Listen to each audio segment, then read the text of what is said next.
Good morning. This is John from the Springs Mennonite Church, and I'm nearing the end of the first week talking about this fellow Moses. Now, we've gotten to the point where Moses had led them out of Egypt. He's provided water for them when they didn't have any. He still says this is a difficult bunch of folks. And they found themselves, encamped along the Red Sea. Now, think about this. It's about 800,000 Hebrews here, and they're spread up and down along the Red Sea. And as far as they know, they're at a dead end. I mean, the only option is to go south on the shore of the Dead Sea or go north. Well, if they go north, they're heading back towards Egypt. And boy, that's not where they want to go. South would be an option, perhaps, but that's not where God wants them to go. So here they are, camped for several days. And all of a sudden, the army of Pharaoh appears on the horizon. Here's what we see happened. As Pharaoh approached, and the people of Israel looked up and panicked when they saw the Egyptians overtaken them. They cried out to the Lord, and they said to Moses, "Why did you bring us here to die in the wilderness? Weren't there enough graves for us in Egypt? What have you done to us? Why did you make us leave Egypt? Didn't we tell you this would happen while we were still in Egypt? We said, 'Leave us alone. Let us be slaves to the Egyptians.' It's better to be a slave in Egypt than a corpse in the wilderness." Now let's stop here. First off, there's no record that the Egyptian or the Hebrews actually said that while they were in Egypt. But the idea that they were better off being slaves than the freedom that they had experienced for the last couple of weeks is crazy. You had to have known that at any moment Pharaoh could have shown up. I mean, after he thought about it a while, he's not going to give up that many workers. He's not going to give up that much power. People don't give up power very seldom. Once they get it, they want to hang on to it. And you see that all around us, whether it's people building complexes and they want more, or whether it's politicians who get to make the rules and they want more, or whether it's something similar. I mean, people don't give up power very often. And so when Pharaoh shows up, it should not have been that big of a surprise. But these people called Hebrews are, well, they're pretty difficult at times. Sound like anybody you know? Maybe even yourself. So they go to Moses, some of them do, whoever this is, and they say these stupid questions. Let me read them again. What have you done to us? Answer, not a thing. Why did you make us leave Egypt? Answer, he didn't. He said, let's go, and they left. Didn't we tell you this would happen while we were still in Egypt? Well, probably not. I guess they were so excited about leaving, they didn't think about it. We said, leave us alone. Let us be slaves to the Egyptians. Well, I doubt they said that because they complained about being slaves, and that was awful. So I doubt they said, let us stay here.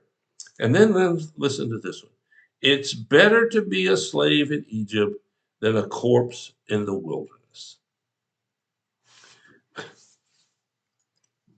Would you honestly rather be a slave?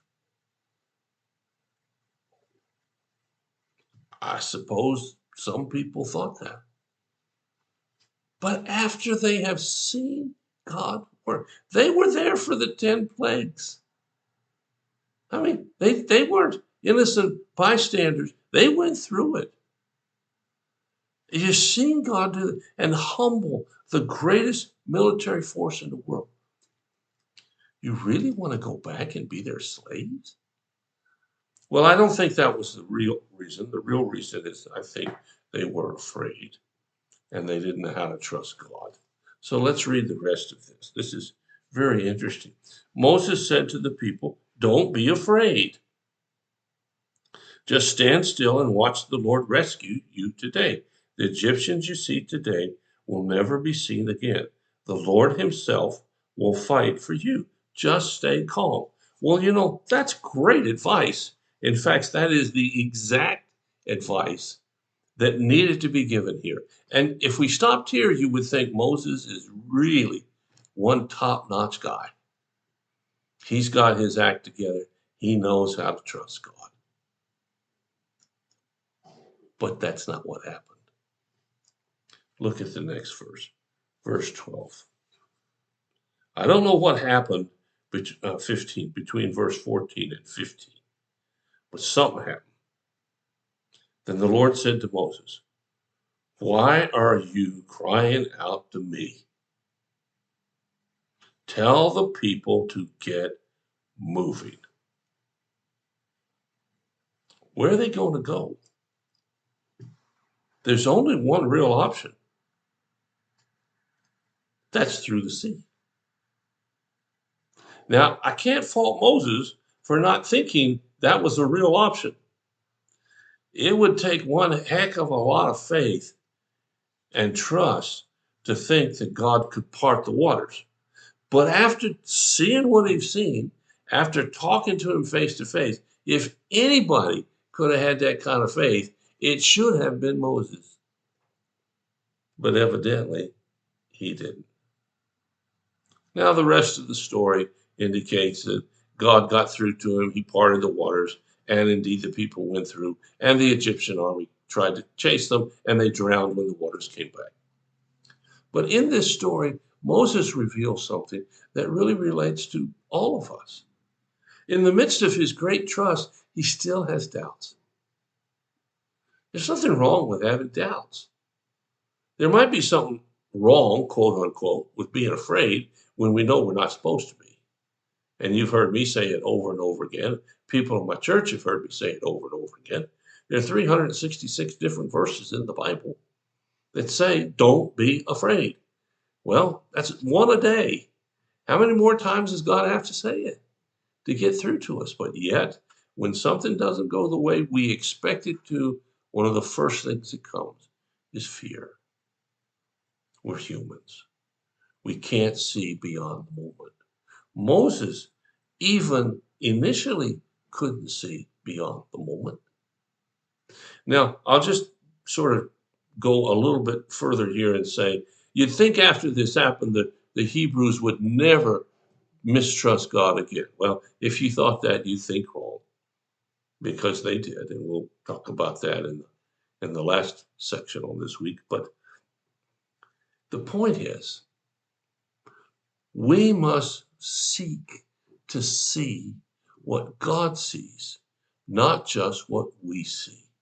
The Hebrews saw the water. The Hebrews saw Pharaoh and his army. Moses saw the water. He saw Pharaoh and his army. But fortunately for the Hebrews, he also saw God. And you and I can be Moses in the situations we find ourselves. That's exactly what we should be. So you look at your life today, tomorrow, over the weekend, and think about the times you had the chance to be Moses and trust God. You'll be surprised how much better it is than not doing it. Well, thanks for listening. If you have a need or concern, tell us. We'll do whatever we can as fast as we can to help meet your need. Thanks so much for listening. I'll be back tomorrow for one more session this week about a guy named Moses.